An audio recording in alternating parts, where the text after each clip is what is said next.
Good evening. My name is Sister Kari Pohl, first name Kari, last name Pohl. I'm a sister of St. Joseph at 1020 West State Street in Baden. First of all, I'd like to thank you for this opportunity to speak tonight. The past 2 evenings, I had the opportunity to attend the meetings in Potter Township, during which Shell experts repeatedly testified that emissions from the proposed Shell cracker plant will not have odors. What they did not say was whether or not those emissions would be volatile or carcinogenic. The omission was glaring.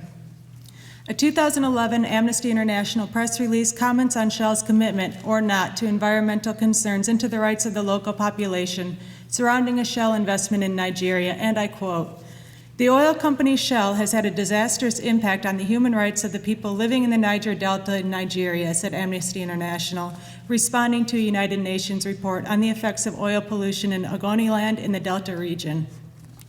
The report from the United Nations Environment Program found that oil contamination is widespread and severe, and that the people in the Niger Delta have been exposed for decades. It has destroyed livelihoods and food sources. One of the most serious facts to come to light is the scale of contamination of drinking water, which has exposed communities to serious health risks. In one case, water was found to contain a known carcinogen at levels 900 times above World Health Organization guidelines. The report reveals Shell's systemic failure to address oil spills going back many years. The UN describes how sites that Shell claimed were cleaned up were found by UN experts to be still polluted.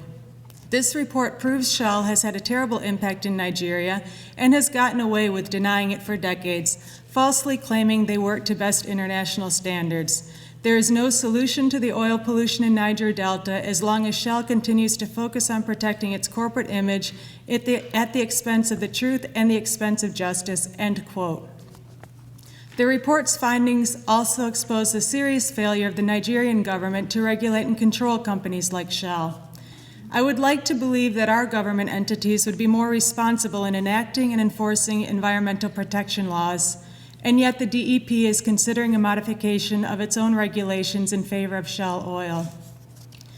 There's an October 19, 2016 report from the U.S. Chemical Safety Board regarding the June 13, 2013 explosion and fire at the Williams Olefins cracker plant in Geismar, Louisiana, which killed 2 workers and injured 167. The report concludes that process safety management program deficiencies at the Williams Geismar facility during the 12 years leading up to the incident allowed a type of heat exchanger called a reboiler to be unprotected from overpressure and ultimately rupture, causing the explosion. The deficiencies had been going on for 12 years. Apparently, once petrochemical plants become operational in our country, deficiencies are tolerated to the point of becoming catastrophic. In my research, I could find no incidences in which a petrochemical plant was shut down over deficiencies. We in Beaver County certainly need good-paying jobs, and we shouldn't be asked to sacrifice our air, water, and health in order to obtain those. Thank you very much.